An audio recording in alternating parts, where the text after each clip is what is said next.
totally booked. Rock and roll! Well, I think I'll leave you to your reading. Little Hand says it's time to rock and roll. Rock and roller! We are totally booked.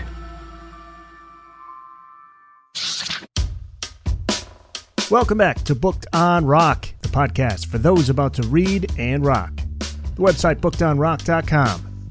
Author Steve Baltin is our guest to talk about his new book, Anthems We Love, 29 iconic artists on the hit songs that shaped our lives. Which Beach Boys song brings Paul McCartney to tears? What makes Light My Fire a rite-of-passage song for teens in every generation, according to Doors guitarist Robby Krieger? What is it about music that brings back so vividly the passion of our early loves, our deepest losses, our richest memories? Acclaimed music journalist Steve Baltin examines 29 iconic songs of modern music to ultimately answer what transforms a song into an anthem. How did these songs become such a part of our culture? Featuring original interviews with superstar musicians like the Beach Boys, Shania Twain, and Earth, Wind and Fire, this book offers a detailed celebration of songwriting, fan connections, memorable live performances, and more. A must-have anthology for music fans, Anthems We Love showcases the most beloved and popular songs of all time, including Neil Diamond's Sweet Caroline, the Jackson 5's ABC, Aerosmith's Walk This Way, and TOTO's Africa. More so, it centers the artists behind these songs and the songs that formed the soundtracks of their lives as they share stories for the first time about how writing an anthem has changed their lives, those of their fans, and our world. Once a proud teenage music geek, Southern California-based author and journalist Steve Baltin has turned that passion into a career that can only be described as a rock and roll fantasy. As a writer for Rolling Stone, LA Times, Chicago Tribune, Billboard, Playboy, and many more, as well as the host of the podcast My Turning Point and the Amazon Prime Hulu streaming series Riffing With, Steve has interviewed a who's who of music luminaries. Among his favorite interviews are Alanis Morissette, Slash, Stevie Wonder, Dave Grohl, B.B. King, John Mellencamp, Aretha Franklin, Adele, and a list of artists in the thousands. I talked to Steve about many of the songs that are in this book. You can hear those songs, plus some more that we discuss in this episode on the show notes page. Hi, Steve. Welcome to the podcast. Thanks for having me. Before we get to some of the songs of the book, I want to ask you about The Forward by Cameron Crowe. He has a theory, which is that most great anthems are mistakes. You can't force it. You have to truly feel a song personally if you expect the listener to. But he writes that he could be wrong, and you are the man to get to the bottom of that theory. What is your opinion of Cameron's theory? Can a musician write an anthem the same way, like Babe Ruth pointing to the fences and like, I'm going to guarantee a home run and then hit it over the fences? The answer to that is fuck no. And I'll tell you, it's really funny because actually Robby Krieger says this. And just so you know, I've been working on a second volume. And so I interviewed like Steve Winwood for Give Me Some Lovin'. And Robby and Steve both said the same thing, which is that if they knew how they did it, Robby said about Light My Fire and Steve said about Give Me Some Lovin'. If we knew how we did it, we would do it again and again and again. There is no formula to write an anthem. The only artist who admitted to wanting to write an anthem was Paul Stanley of Kiss.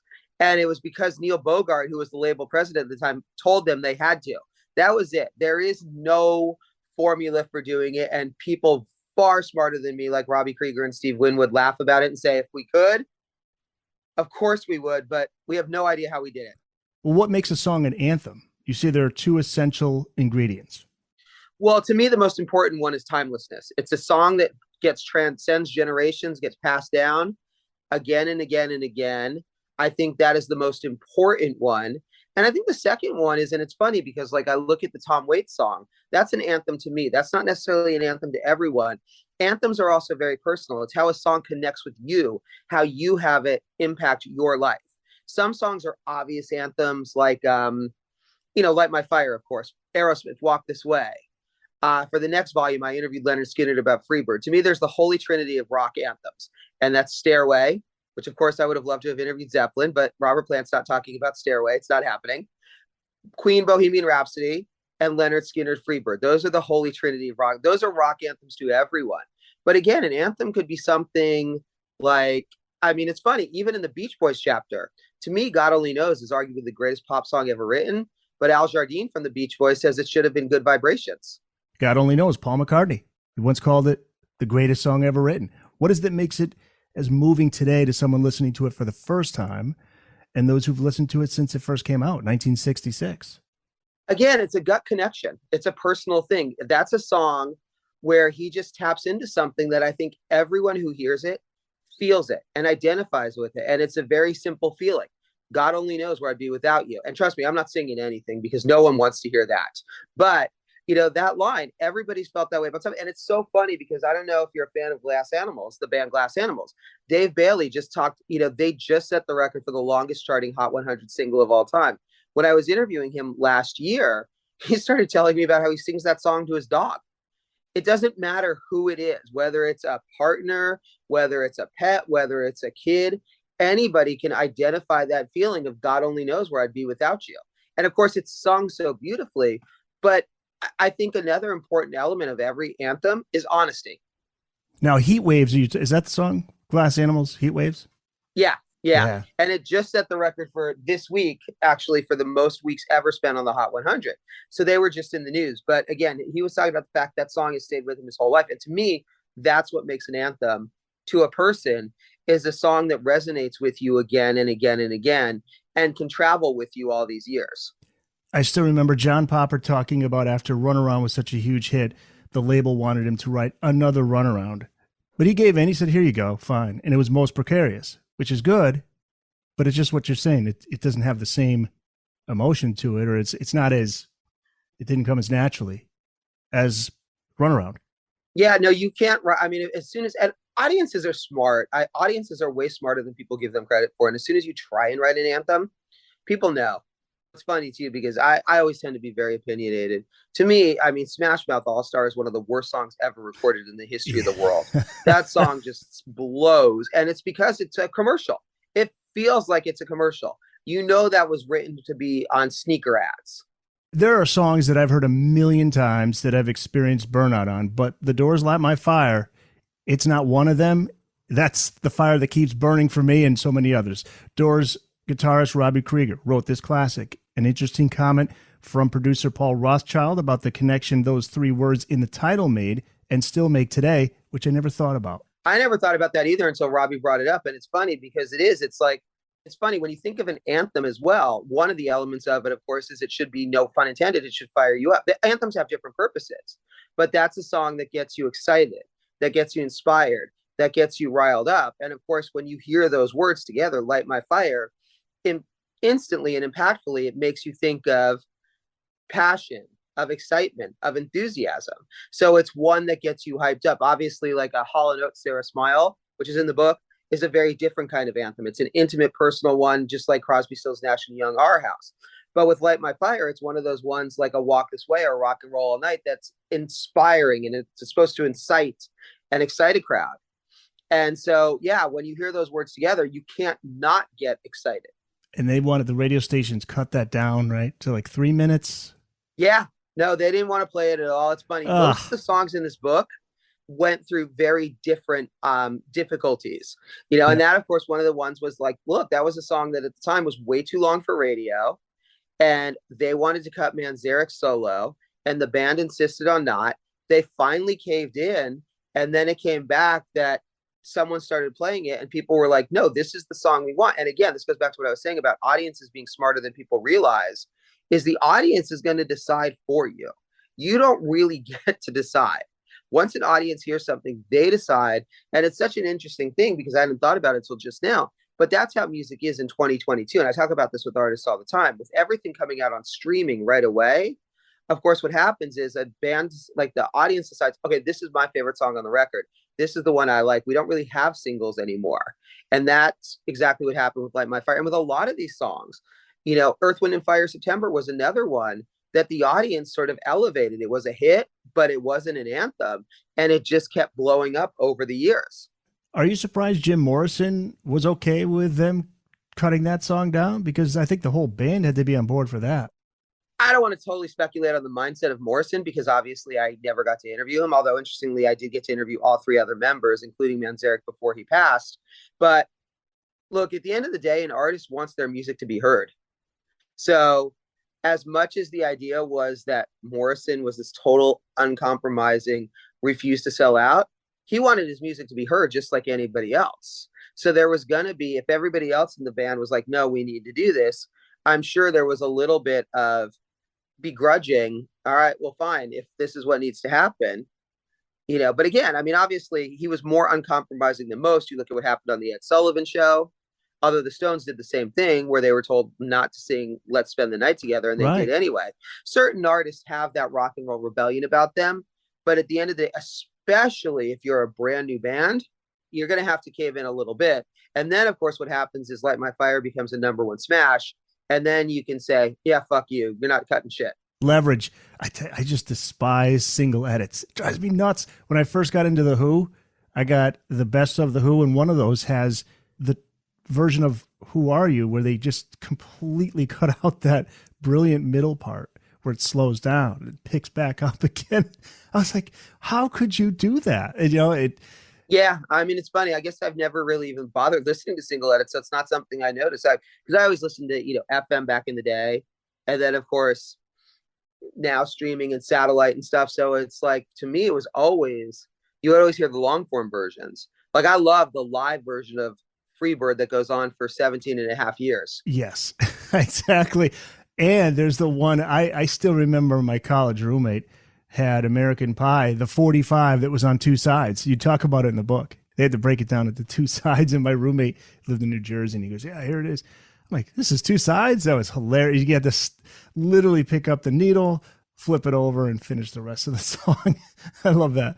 How about bass lines? Krieger credits Ray Manzarek's often overlooked bass line on Light My Fire, and it's the hypnotic bass line that opens the next song I want to talk to you about that really pulls you in, and that is Jefferson Airplane's White Rabbit. Singer Grace Slick says the song only took a half an hour to write. Well, it's funny because Neil Diamond says the same thing about Sweet Caroline. He's like, that song came to me from God. But then I've interviewed Neil several times, and he talks about the song I Am, I Said, and he said it nearly killed him. So there's no rhyme or reason to how a song can become successful. Sometimes it comes out just in a matter of moments. Other times, it'll practically kill you. But Grace Slick, that's one of my favorite chapters in the book. I just fucking love her. She is absolutely hilarious. She is just, you want to talk uncompromising. She is more so than probably any male rock star has ever been. Just doesn't give a fuck. And walked away and was true to her word. Never came back. Well, part of that, in fairness, was health purposes. But yeah, she's very happy living. She's like, do drugs, do whatever you want. She's like, the world's going to end soon anyway. But I mean, what she talks about in the chapter about how the song is just like sex and that's why it's successful. And she tells these amazing stories about playing the song early on. And, it's funny because I asked everybody, this was a recurring question. Did you know right away the song was going to be a hit? And everybody has different responses. And hers was like, no, we played it the first time we played it live was to a bunch of drunk Marines in a bar. They were like, it was okay. So with her, it was interesting. I mean, there is, what I love talking, she's not very sentimental about it. Like when she talks about seeing the song in the movie The Game. Yes, thank you. I was going to ask you, please tell this story. I love this. Her and one other person in the movie. I don't know how many people would remember the movie The Game with Sean Penn and Michael Douglas. Good movie. I came out late 90s, I want to say. I want to say it was like 97, but I could be totally off on this. I'm not checking this. But she tells a story about seeing in a movie theater in Malibu, and she's in the theater by herself. And the first time it comes on, she's like, she was aware of the fact that you get paid $30,000 for each time a song is played in a movie. So the first time it comes on, she's like, oh, cool, there's $30,000. Then it comes on a second time, which she doesn't know is going to happen. She's in the theater by herself, and she's like, cha-ching. And she said some guy's looking at her in the theater like she's absolutely crazy. And she talks about the fact that song has paid her bills for all these years. Yeah. And clearly she's very proud of the song. It's not just a materialistic thing, but she's also very matter of fact about it. And it's just so funny. And I love artists who aren't precious about their stuff. Yeah. Like there's nothing wrong with loving the song you've created for artistic purposes, but also, yeah, I made a lot of money off it too. What's wrong with both? Why did it have to be? Nothing. How about Crosby, Stills, Nash & Young's song, Our House? You lead the chapter on this one by writing, quote, sometimes greatness practically writes itself. So White Rabbit took a half an hour to write. Graham Nash only needed 1 hour to write this classic. Well, I think that's because of the intimacy of the song. Again, when you're painting a picture of something, he's not trying to make it overly complicated. This is literally just him writing about spending a day with Joni Mitchell. So it wasn't something where he was going for, it wasn't a Zeppelin Stairway to Heaven. It wasn't a, there weren't grand metaphors. There was nothing fantastical about it. There was no magic realism. It's literally just a picture. It's like taking a snapshot of an afternoon. And Daryl Hall, it's funny because those are the two most intimate songs in the book. And Daryl Hall says the exact same thing about Sarah Smile. And with Our House, he says, I just sat down, wrote about what happened that day. I think because, like I said in the book, they invite people in, and people, again, going back to God Only Knows, they want that. People want that intimacy. They want that connection.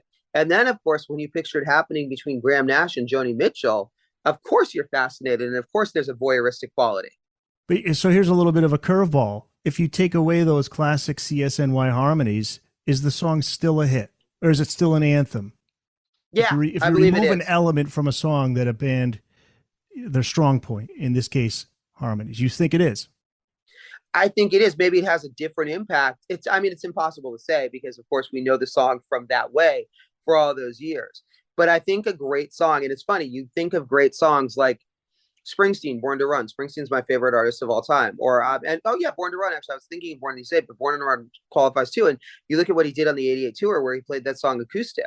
He stripped it down and he's like, I'm sick of playing it electric. I did it acoustic every night. And did it lose any impact? I don't think it did at all.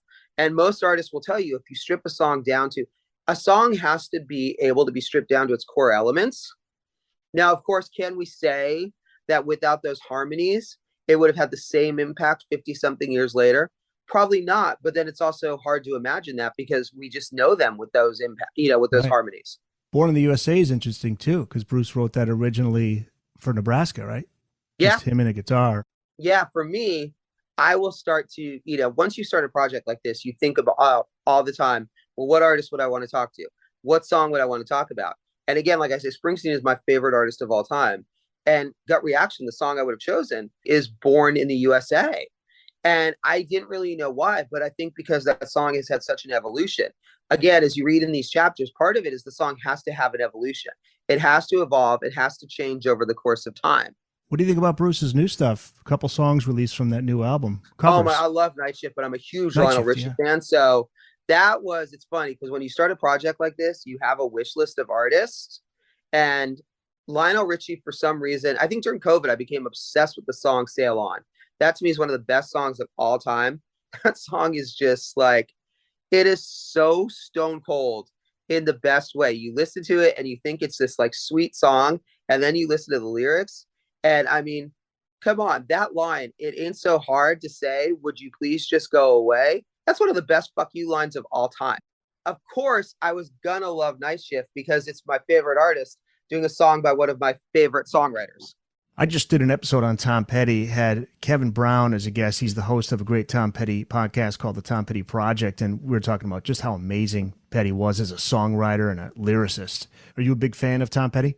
I was a massive fan. One of the great high points of my career was getting Tom Petty to laugh on a red carpet, because when you make Tom Petty laugh, that is a great, great moment. Huge fan. I saw him 5 times the year he passed away.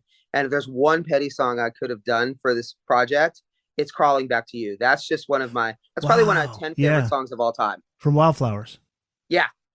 Yeah. Again, It's a gut thing. And you can't say, well, because I mean, there's so many great Tom Petty songs, but that's just one of those songs you hear it and it just hits you and it speaks to you. And he absolutely, and I mean, again, I got to see him that year. He was honored by Music Cares. He headlined a festival here in LA called Arroyo Seco. I saw him at the Hollywood Bowl. I saw him at Bottle Rock, and he was having the best time on stage. That's part of what made that whole thing so tragic, is that you could see he was loving touring and being on stage. And I mean, with Mojo and Hypnotic Eye, he was still inspired musically. Oh yeah, he absolutely. Wasn't resting on the hits. No, one of the great songwriters of all. And it's funny because I think he's one of those ones that it's an interesting thing too. I think unfortunately way too often as a society, we don't appreciate artists till they're gone, but he was already in that renaissance where people were realizing that he really was one of the great American songwriters. Underrated lyricist? Yeah, I guess he's not mentioned often enough in the conversation of the great lyricists. But I think, look, I can tell you this from younger artists, from everyone to like Derek Wilby from Sum 41 to so many others they absolutely idolize him. So he is so revered by artists. The only thing I will say is, can people please stop fucking covering Free Falling? Oh. So many great songs. I just saw Stevie Nicks, amazing show. She's incredible. Obviously, she knew him as well as anybody. Can we do something other? There's so many great songs besides that one that she sang on with him, you know, songs from his early albums. Well, she did do, actually, when I saw her at Ohana Fest here at Southern California, Eddie Vedder came out and did his parts for Stop Dragging My Heart Around. Oh, cool. Yeah. But the song like Insider. Yeah. Yeah, let's stick on the topic of lyrics. This next song includes lyrics that have been analyzed and scrutinized so much since it came out in 1971. And they've literally become the subject matter of college courses. Don McLean's 8-minute-plus song, American Pie. Talked about that just a little bit ago, about the two-sided 45. Who is the jester, who is the king, and who is the queen? Has McLean ever revealed the answers? No, and that, of course, is part of the mystery. It's funny because Carly Simon's in the book for Anticipation, and we chose Anticipation because I went to her and I said, my guess is you never fucking want to talk about You're So Vain ever again. And she laughed and said, thank you so much. And we talked about Anticipation. And it's the same thing. It's that same mentality of part of what makes it is the mystique. It's to say, you know, everyone always assumed, I love Alanis. Alanis is one of my heroes. She gave a great quote for the book. Everyone always assumed that You Ought to Know is about Dave Coulier. She never confirmed that. When did she ever say that? How did that get out? Was it he who said it? Someone just assumed so, and that rumor just kind of took off because it was in the internet age. Wow. But as far as I'm aware, and I've interviewed her 30 plus times, she's never confirmed that. But there's a mystique that comes with this mystery. People want everything explained to them right away. And in fact, McLean says, if in fact, you know, he wanted to name someone, he would have done so. So he talks about the fact that he's comfortable calling people out. So everyone always assumed the jester was Dylan. He's like, if I wanted to say that, I would have just said Dylan. Now, here's a song where the artist demands they play the whole thing, and that ends up happening, right? Because they wanted to cut it down to 3 minutes. He insisted they play the whole thing on the radio. Yeah. And again, because that's a song, look, as someone who, I was an English major, I will argue, as someone who's interviewed all the great songwriters and was an English major, I actually did this as an article for Forbes a couple years ago. And it's funny, normally I have other people pick this, but I just started thinking about it. To me, the single greatest song ever written in the history of rock music is Leonard Cohen, Hallelujah, because you cannot take a line out of that without it being poetry. And American Pie is built the same way. Every line is so crucial because it's telling a story over a decade. So if you take any portion of it out, you're taking out part of the story. It'd be like reading a novel and skipping chapters. Or watching an old classic movie and they stretch it out and they don't play it in widescreen, and you lose what's on the left and right. Yeah, no, it's like every detail is intricate. Every portion of it is delicately placed and part of the story. So taking any portion of it out, you're losing the story. It's funny for me. I like, for example, as a poetry fan, I wanted to be a poet, but I suck. But as someone who loves poetry, I don't like to hear it out loud. I like to read it because you cannot miss a word. Every word of a poem is crucial, is meant to be in there. And American Pie has that same mentality of, look, every lyric, every word is part of the story. And if you take out something, then you're losing an element of the story. Who's your favorite poet, by the way? I love Raymond Carver. I have a lot, but Raymond Carver, and it's funny because people always think of him as a short story writer, but I loved the book A New Path to the Waterfall, which is the collection of poems he wrote right as he was dying. And to me, it's just, that book is incredible. I still got the book collection of Edgar Allan Poe works. You got to be in a certain mood to read those. No, I love Edgar Allan Poe. I mean, there's so many great poets. John Ashbery. Funny enough, I actually got into Leonard Cohen through his poetry first as an English major. He has this incredible poem called You Do Not Have to Love Me, which is one that I loved, and I recommend that. And that's how I got into him. And then, of course, went back and discovered the music after the fact. The Booked on Rock podcast will return after this. Like the Booked on Rock podcast? Tell a friend and give us a 5-star review wherever you listen to your favorite podcasts. Steve Baltin's brand new book, Anthems We Love, 29 iconic artists on the hit songs that shaped our lives. It's out this week. Kiss's Rock and Roll All Night is interesting in that this is the exception to the rule. As you point out in the book, it's the one song that started out with the goal of becoming an anthem. And it does. But interesting, though, this is not right away. What did Paul Stanley have to tell you about when the transformation starts to occur? Well, it's funny because I think a song, and this is a big portion of what inspired this book, a song, once it goes into the public consciousness, takes on its own identity. Every artist will tell you that once you put a song out there, it's no longer yours. So Rock and Roll All Night didn't become an anthem until the audience decided to make it an anthem. And as he explains, it was when you started to hear that chant, when you would hear when the band became big enough that 17,000 fans were singing along, that people realized they wanted to be part of that mentality. So it wasn't, again, because if you think about it, if you hear it by yourself, you're like, oh, this is a cool pop song. You know, it's got a good hook. But it's when you're imagining it was 17,000 people. So he said it did not become an anthem until it was on the Kiss Alive album. Now, here's a question. As a huge Kiss fan, is Paul and Gene actually, as songwriters, unfairly criticized? Are they good songwriters? Well, it's funny. I'm a huge Alice Cooper fan. And I think Alice Cooper is one of the most underrated songwriters of all time. If you look at songs like 18, Elected, No More Mr. Nice Guy, and why I bring him up in reference to that question is, yeah, they both are, of course, because they're known in a certain way. Look at the number of Kiss hits over the years. I mean, for Paul, it was easy. Rock and Roll All Night was the easy choice. But you look at songs like, I love Hard Luck Woman. That's one of my favorite songs of all time. And then, of course, Beth, which, of course, was a Peter Criss song, but is an amazing song. And then you look like songs like Dr. Love, Strutter. I was just listening on radio yesterday on Sirius to I Was Made for Loving You. Dude, everyone hated that song because it was Kiss Goes Disco. It's a fucking great song. Yeah. I Was Made for Loving You is just a great song. So you do not have a 50-year career if you're not good songwriters, because there's a lot of bands can put on makeup and no one gives a crap about them.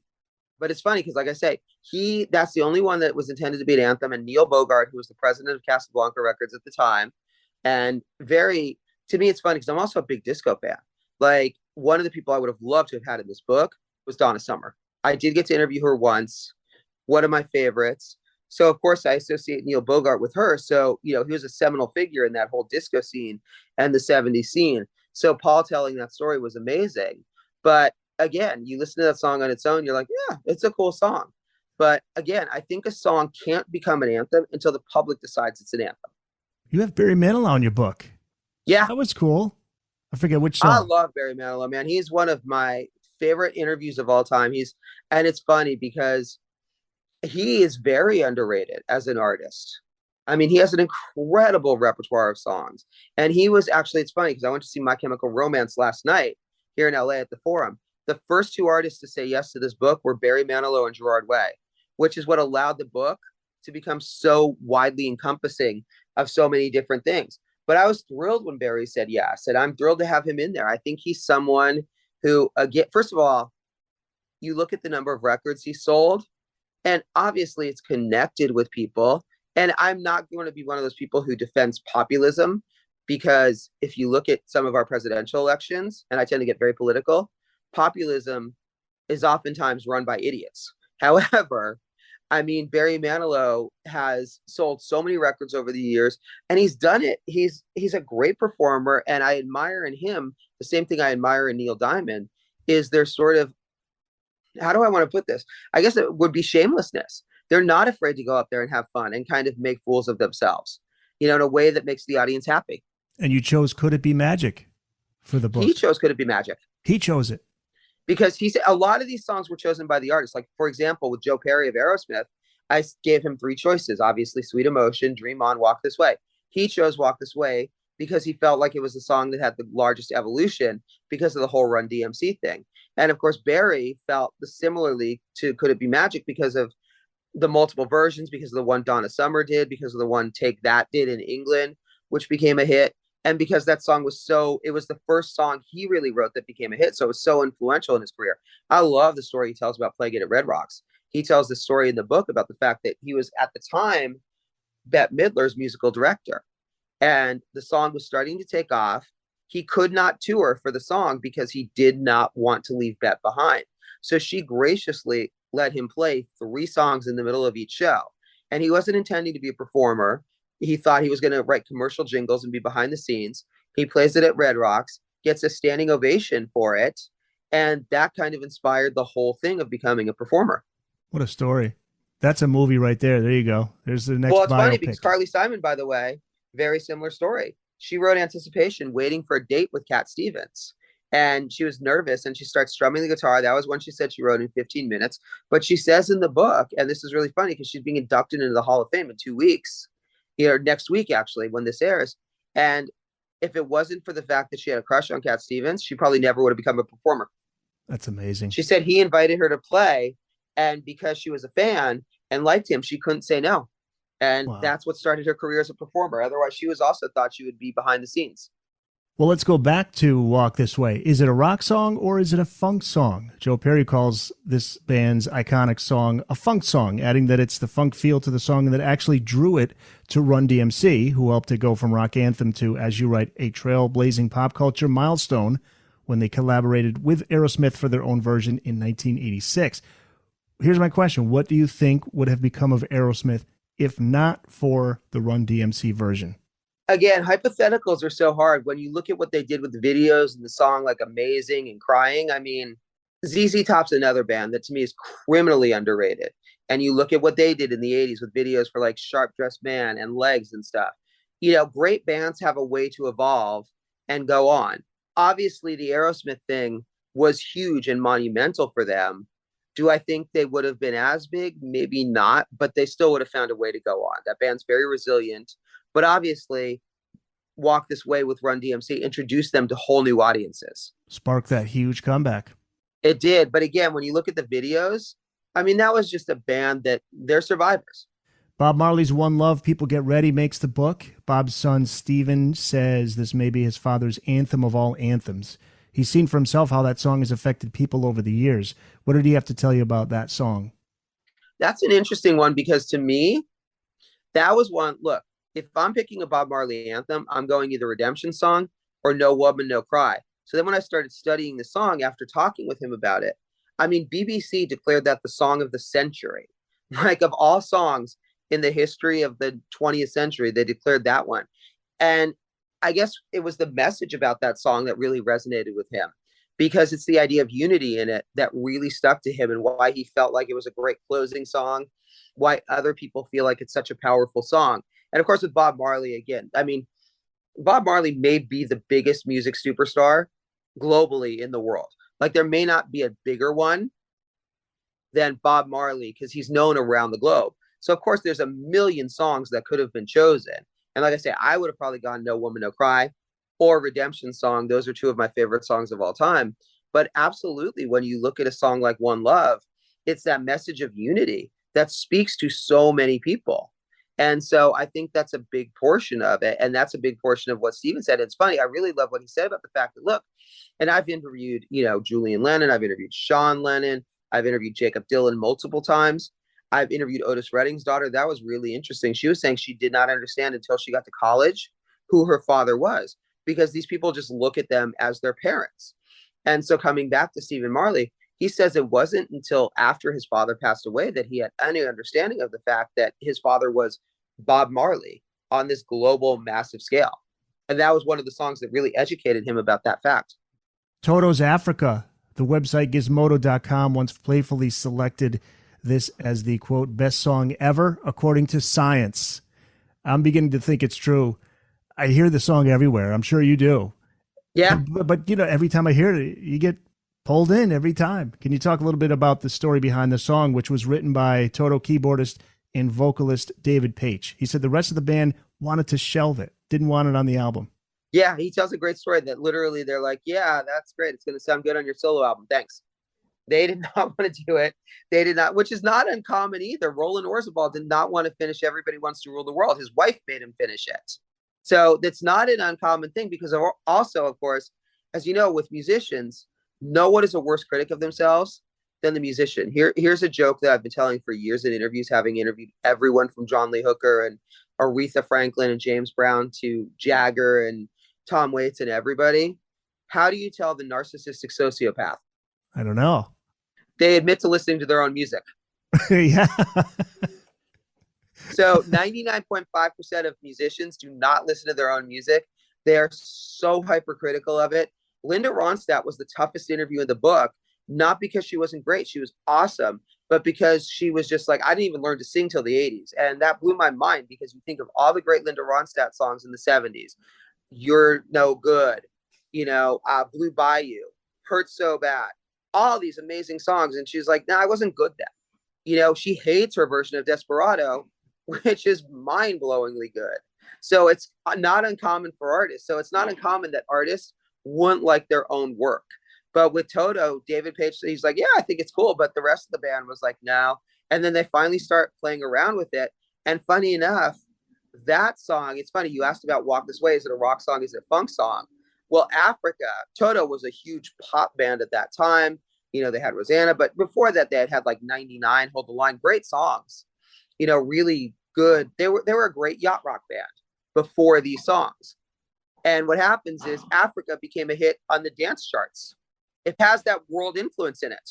What was the story you told about they used the analog tape and it was spliced all around the room? They had some fun with that when they were recording it. Yeah, I mean, it's funny because I think that, you look at great artists, they love analog. They love that. When I interviewed Eddie Van Halen, he talked about the fact that, this was around 2005, 2006, whenever, mid-2000s, and people were like, just do everything digitally. And he had to fight to get analog tape. And great musicians, they understand there's a sound quality to it and a freedom with it because you can be more creative with it. There's ability to edit. I got to interview Daniel Lanois a couple times, and he talks about that as well. So it's very common for great artists to prefer analog because they can play with it. They can do their own things with it. They had it all around the studio, right? It was like connected in a big circle or whatever. It was just tape everywhere. Yeah, because it's like, again, you can play with it. You can edit it. You can it's almost like putting a puzzle together. Tears for Fears among the 29 anthems in the book with Everybody Wants to Rule the World. Singer Roland Orzabal credits the song's success to the simplicity of the melody. And like you say, it's physically impossible to not break into song and dance with an ear-to-ear grin when you hear the band play it in concert. Its original title, Everybody Wants to Go to War, was the original idea. How did it end up being changed? Through a lot of discussion. Like I said, he did not want to finish the song. His wife made him keep working on the song. And then the band, Kurt Smith and the other musicians in the band at the time, and the producer wanted to keep working on it. They heard something in the song that he simply didn't hear. That to me is a really fascinating song, though, because I realized in doing that chapter, it signals a whole era that I think is kind of underappreciated, because imagine a song that would have originally been called Everybody Wants to Go to War going to #1 today. That was a pop song. And you look at songs like U2, Pride in the Name of Love, Springsteen, Born in the USA, like we mentioned, these were all hit songs. In the 80s, there was a political renaissance that's really underrated. Everyone always thinks of the 60s as being the great political time in music.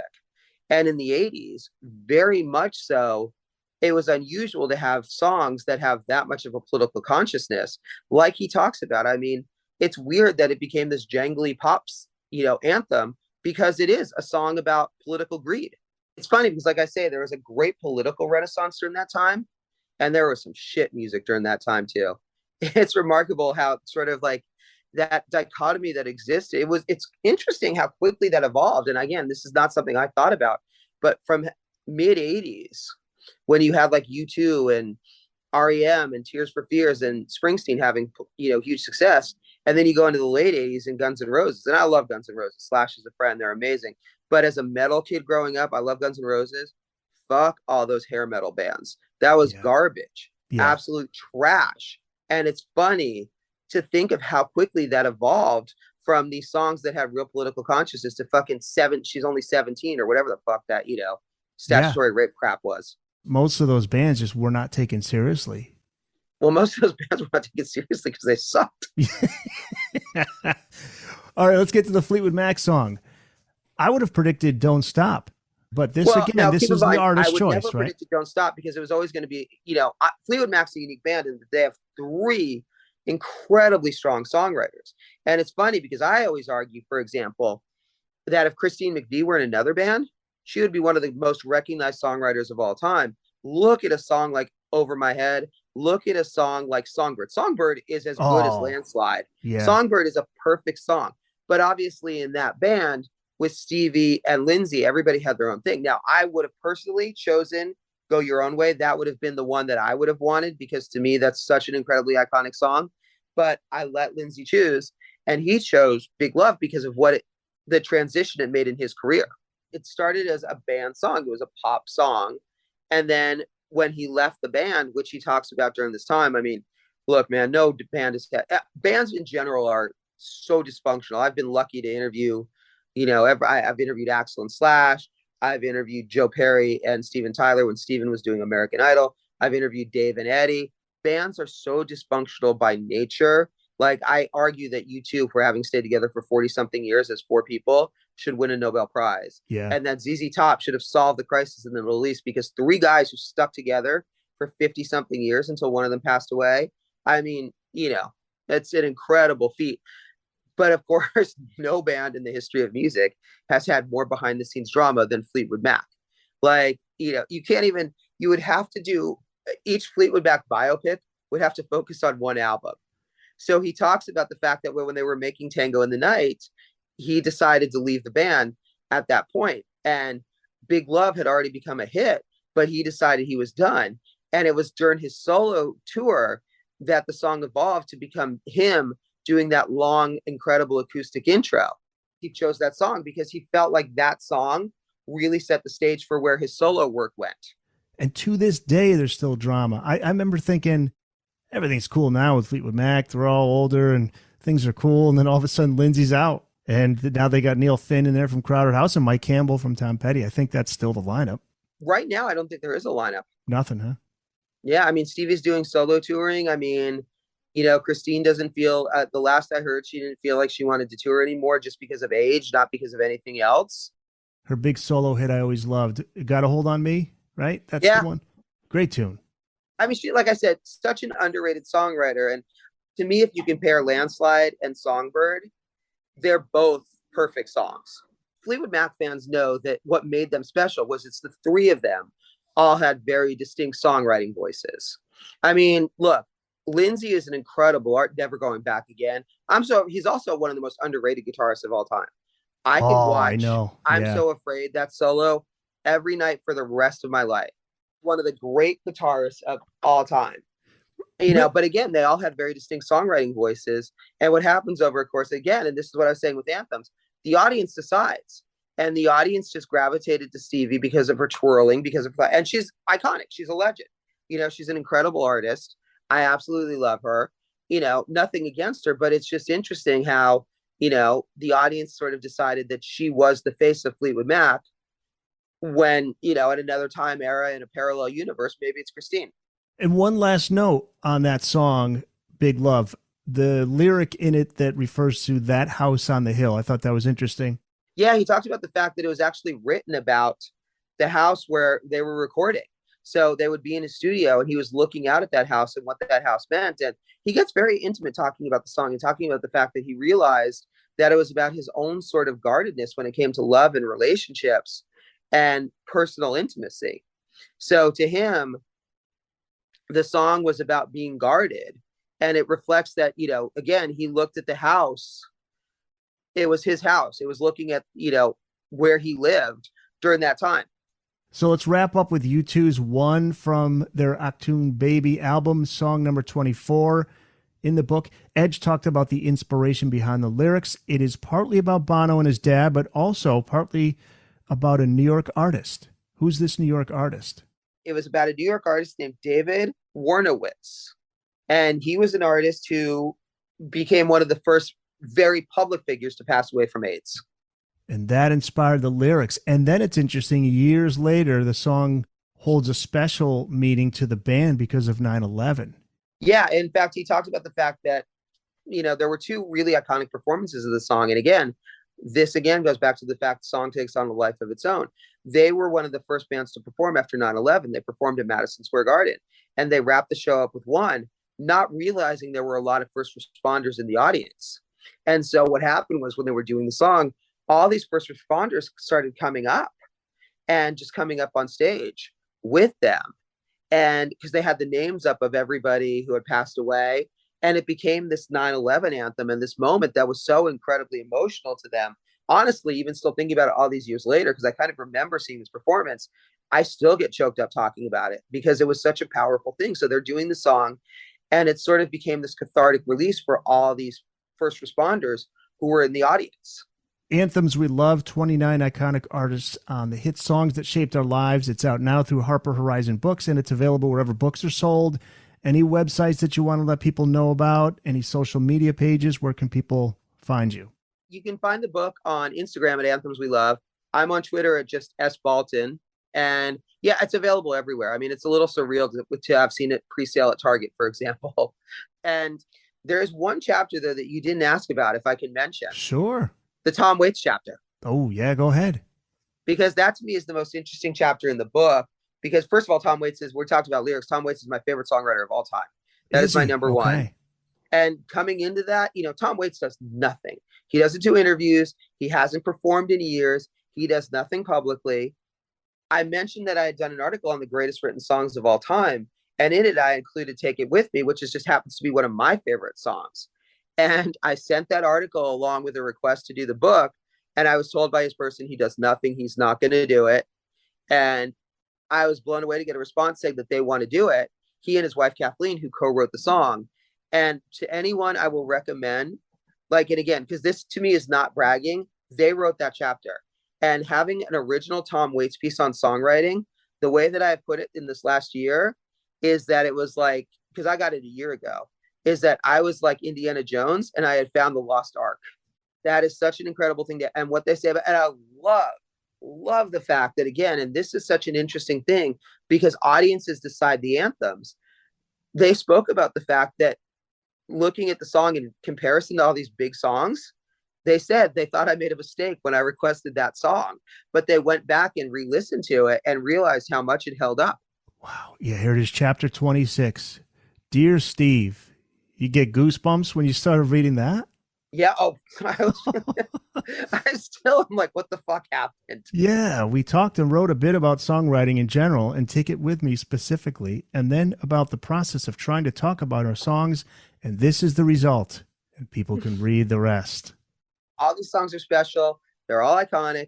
Like the Spinners, I'll Be There was just a song I fell in love with. I happened to have the opportunity to interview Henry, and I was like, okay, screw it. I'm going to do, that maybe isn't as big in popular culture as some of these other songs. That just happens to be one of my favorite songs. So these songs all have different reasons they got in there, different meanings. Like I say, a lot of the times the artist chose the song based on what they felt they could speak best about or have a connection with.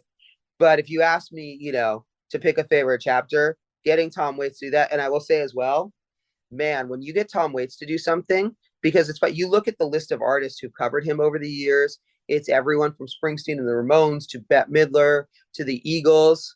It's funny. I was at a party with Sammy Hagar, who comes up to me and he's like, oh, wait, I heard you know Tom Waits. I have to ask you about this. I've talked about it with John Bon Jovi, John Mellencamp, everyone. And it's funny because of all the artists in this book, no one impressed the other artists more than having Tom Waits in there. People are just like, how the fuck did you do that? And again, I have no clue.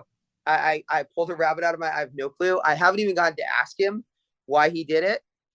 But as a fan, nothing makes me happier. And I would say to every aspiring songwriter out there, man, memorize that shit. Yeah. And Kathleen Brennan is his wife and also frequent collaborator. Frequent co-writer. Yeah. Oh, yeah. Yeah, no, they're very much in the later years have been a collaboration. And she has incredible things to say, man. I mean, her writing in this chapter is just as it's a dialogue between the two of them. That's what makes it so amazing. Didn't I just see Tom Waits in a movie? He still does movies. He still does movies, but he hasn't performed live in years again. He did Licorice Pizza, but it's interesting because doing movies allows him to be another character. Yes, that's it. That's where I saw him. But it was hard to recognize, like, is that Tom Waits? That is Tom Waits. But I think, again, that's why he does it. It allows him to be sort of anonymous. Yeah, he's a good actor. He's a great actor, man. I mean, he's such he's one of those people like David Bowie, who was so talented in so many ways. He was obviously never as big as Bowie, but again, in music circles, he's a god, but I mean, I remember seeing him on stage in LA in 92. He did a play called Demon Wine, and I've been a fan for years and years and years. So I went and saw him do this play. Steve, thanks so much for being on the show. Very fun to talk about this stuff, and I'm glad you liked the book, and thanks for having me on. And thanks to you, as always, for listening. I'm Eric Senich. Join me again next time for another brand new episode of Booked on Rock.